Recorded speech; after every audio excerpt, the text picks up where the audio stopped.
एक समय की बात है जब साद्दात एक नवजात शिशु था। वह अपनी मां के साथ एक जहाज में बैठकर गहरे समुद्र की यात्रा कर रहा था। उस समय साद्दात की उम्र मात्र 2 या 3 दिन की थी। जब जहाज समुद्र के बीचों बीच पहुंचा, अचानक जोरदार तूफान और बारिश शुरू हो गई। जहाज धीरे धीरे डूबने लगा, लेकिन साद्दात की मां ने जहाज के एक तख्ते को तैरते हुए देखा। बड़ी मुश्किल से उन्होंने अपने बच्चे को उस तख्ते पर रख दिया और तैरने लगी। जहाज में सवार सभी लोग मारे गए, लेकिन साद्दात और उसकी मां किसी तरह जिंदा बच गए। विशाल समुद्र में उनके पास कोई नहीं था जो उनकी मदद कर सके, सिर्फ अल्लाह पर भरोसा था। अपने बच्चे को देखते हुए मां की आंखों में आंसू आ गए। वह समझ नहीं पा रही थीं कि इस मासूम बच्चे को कैसे बचाएंगी।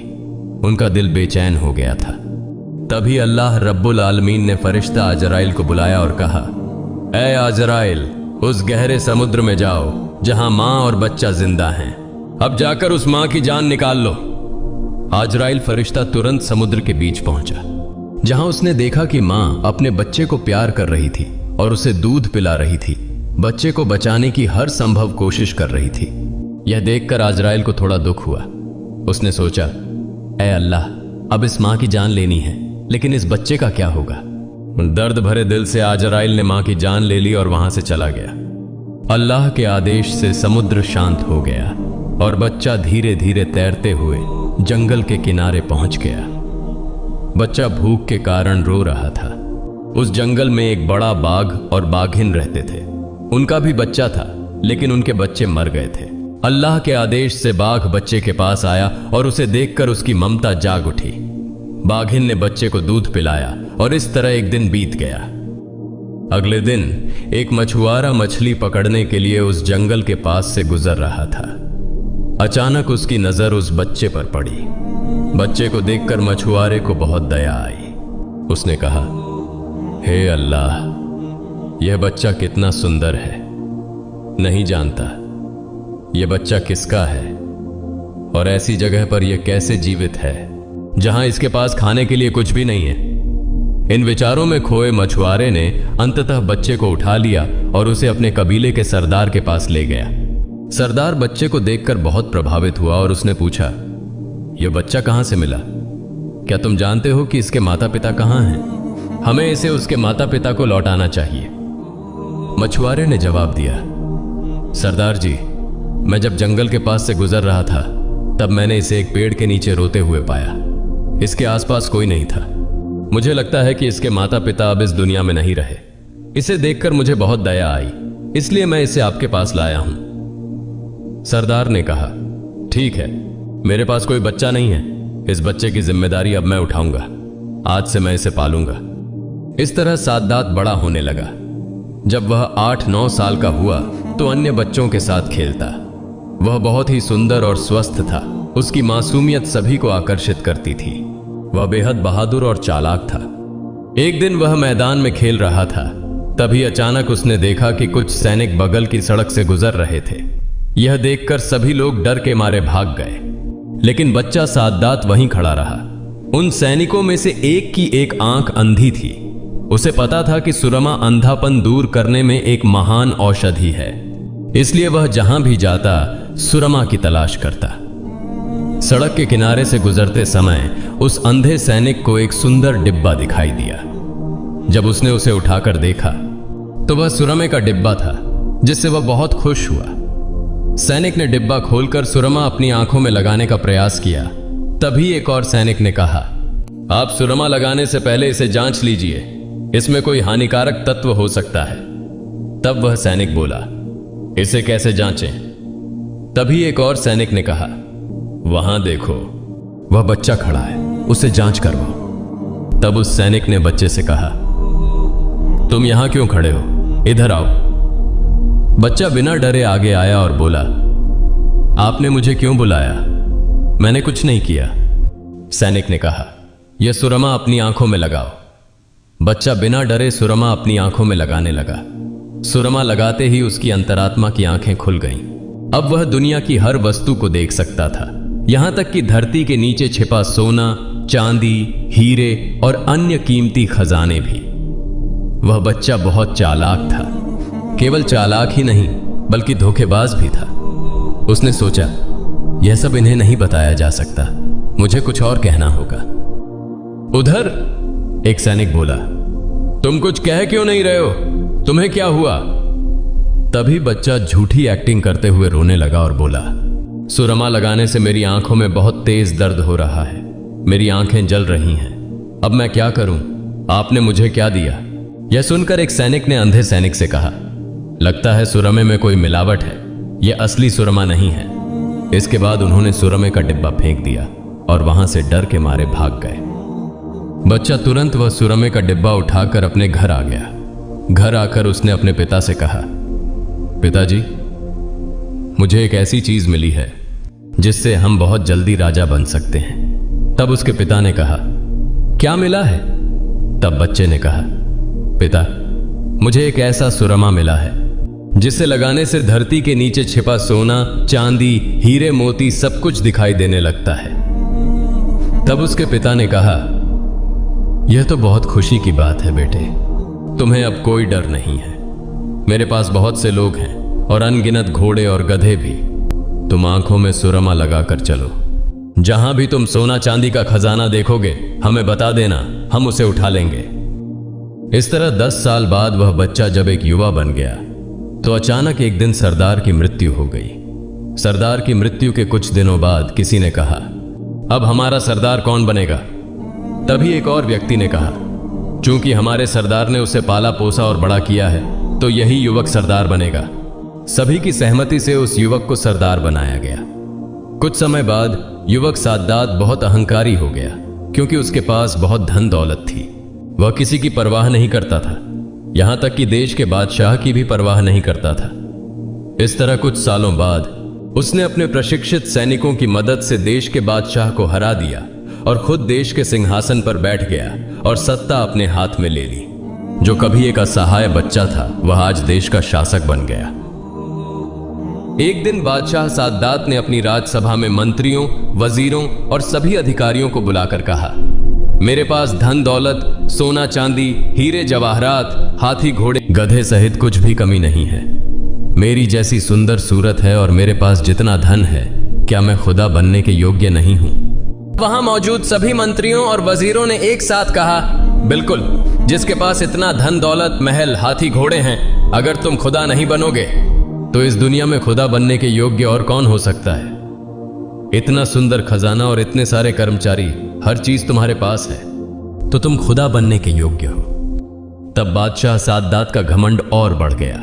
उसने कहा, कल से इस देश में कोई भी व्यक्ति पेड़ या पत्थर की मूर्ति की पूजा न करे, बल्कि सब बादशाह साद्दात की पूजा करें। वास्तव में बादशाह साद्दात के खिलाफ बोलने की हिम्मत किसी में नहीं थी। बादशाह साद्दात के आदेश के अनुसार अगले दिन से उसकी सेना देश के अलग अलग हिस्सों में निकल पड़ी। एक जगह पहुंचकर उन्होंने घोषणा की, आज से इस देश में कोई मूर्ति पूजा नहीं करेगा, उसकी जगह बादशाह साद्दात की पूजा करेगा। अगर कोई इसका उल्लंघन करेगा तो उसे मौत की सजा दी जाएगी। यह कहकर उसकी सेना वहां से चली गई।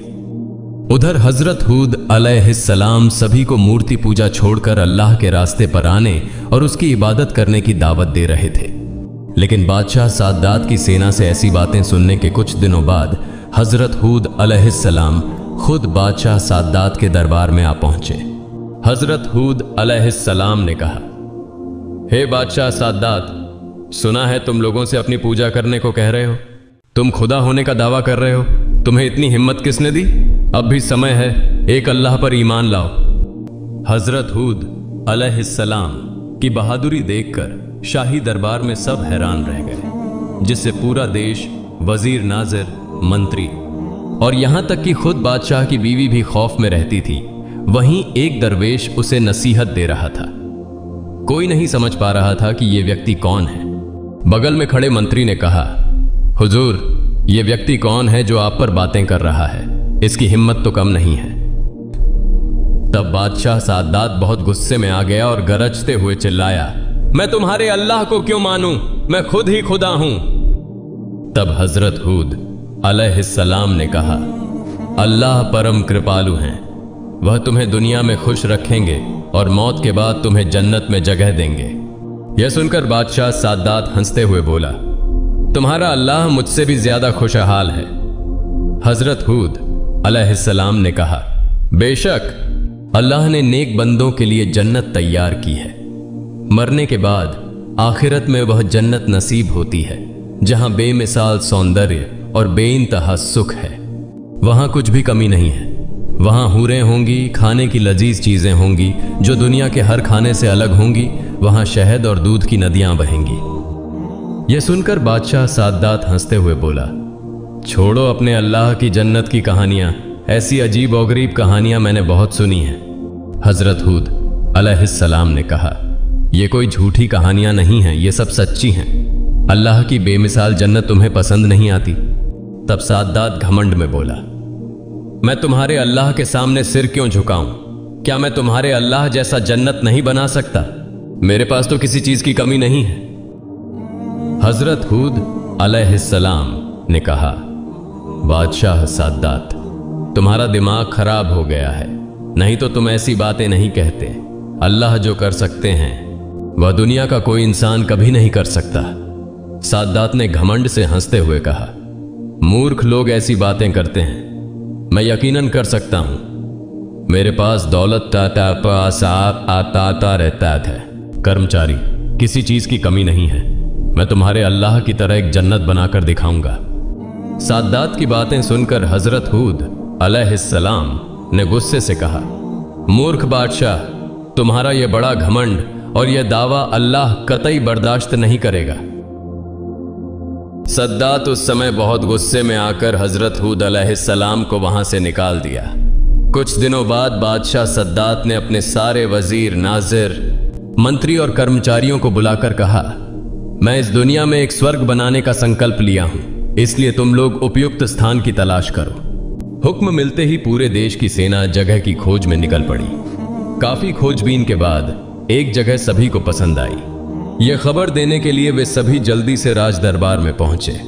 सद्दात का मुख्य सलाहकार बादशाह से बोला, हुजूर, स्वर्ग बनाने के लिए सबसे सुंदर और उपयुक्त स्थान मिल गया है। सद्दात बादशाह ने पूछा, कौन सी जगह है, उसका विवरण दो। तब मुख्य सलाहकार ने कहा, यह स्थान लंबाई में 8000 मील और चौड़ाई में 5000 मील है। यह सुनकर बादशाह सद्दात बहुत खुश हो गए और तुरंत घोषणा की, इस देश में कोई भी अपने घर में सोना या चांदी नहीं रखेगा, सभी को राज दरबार में जमा करवा देना होगा। हुक्म के अनुसार अगले दिन से सद्दात की सेना देश के हर कोने में हर घर की तलाशी लेने लगी। जिसके घर में सोना, चांदी या हीरा पाया जाता वे उसे उठा लेते। इस प्रकार सद्दात की सेना आम लोगों पर अत्याचार करने लगी। देश में अन्याय और अत्याचार बढ़ने लगे। एक दिन बादशाह ने अपने मंत्री से पूछा, मंत्री, स्वर्ग बनाने का काम कितना आगे बढ़ा? मंत्री ने कहा, हुजूर, दुनिया के विभिन्न कोनों से जितनी भी कीमती चीजें थीं, सोना, हीरा, माणिक, मोती, याकूत, संगमरमर, सब इकट्ठा कर लिया गया है। इसी तरह दुनिया भर से लाखों कुशल कारीगर और मजदूर स्वर्ग बनाने के लिए आने लगे। बादशाह सद्दात ने उन्हें आदेश दिया, तुम स्वर्ग में ऐसी शानदार इमारतें बनाओगे जिनकी एक ईंट सोने की होगी और दूसरी चांदी की। दिन रात मेहनत करके 300 साल में स्वर्ग तैयार किया गया। कई इतिहासकारों के अनुसार वह अद्भुत और अद्वितीय रूप से सुंदर था। हर दिशा में नजर डालने पर बस सौंदर्य ही दिखाई देता था। वहां शाही महल के चारों ओर सफेद संगमरमर की अनगिनत कारीगरी की गई थी। बगीचों में सोने चांदी के पेड़ लगे थे जिनकी पत्तियां और फल कीमती पत्थरों से बने थे। वहां से एक खुशबूदार झरना बहता था जिसमें पानी गुलाब की तरह महकता था। आखिरकार एक दिन बादशाह सद्दात अपने पूरे लाव लश्कर के साथ उस स्वर्ग में प्रवेश करने के लिए निकल पड़ा। जब वह स्वर्ग के दरवाजे के पास पहुंचा तभी अल्लाह ताला ने हजरत अजराइल फरिश्ते को हुक्म दिया, जाओ और बादशाह सद्दात की रूह कब्ज कर लो। हजरत अजराइल एक खूबसूरत युवक का रूप लेकर स्वर्ग के दरवाजे पर खड़े हो गए। उन्हें देखकर बादशाह ने सोचा कि वे स्वर्ग के दरबानी हैं और उनसे पूछने लगे, तुम क्या स्वर्ग के दारोगा हो? युवक ने उत्तर दिया, नहीं, मैं हजरत अजराइल हूं और तुम्हारी रूह कब्ज करने आया हूं। सद्दात यह सुनकर चौंक गए, क्रोध में आकर चिल्लाए, सावधान, मुझसे मजाक मत करो। बिना किसी का इंतजार किए उसने खुद ही आजराइल का सामना करने के लिए तैयार हो गया। लेकिन क्या आश्चर्य, वह वहीं पत्थर की तरह ठिठक कर रह गया। डर से उसका पूरा शरीर पसीने से तर हो गया। वह चिल्लाते हुए बोला, सैनिकों, दुश्मन का मुकाबला करो। तभी हजरत आजराइल फरिश्ता जोर से हंसते हुए बोले, कहां है तुम्हारी वह विशाल सेना, कहां है तुम्हारी वह बड़ी ताकत। साद्दात ने गौर से देखा। उसके सभी सैनिक, मंत्री और नौकर चाकर जहां थे वहां से सभी गायब हो चुके थे। साद्दात ठिठुरने लगा, उसके घुटने कांपने लगे। फिर वह डरते हुए स्वर में बोला, क्या तुम सचमुच आजराइल हो? हजरत आजराइल फरिश्ता बोले, हां मैं ही आजराइल हूं, लेकिन अब मेरे पास देर करने का समय नहीं है। मुझे अल्लाह का आदेश पूरा करना है और मैं अभी तुम्हारी जान लेने आया हूं। साद्दात असहाय होकर रोने लगा, बच्चे की तरह घिघियाने लगा और हाथ जोड़कर पैरों में गिरकर कहने लगा, हे आजराइल, मुझे थोड़ा सा और समय दो। मैंने इतने वर्षों की मेहनत से यह जन्नत बनाई है, मुझे बस थोड़ा सा समय दो इसे देखने का।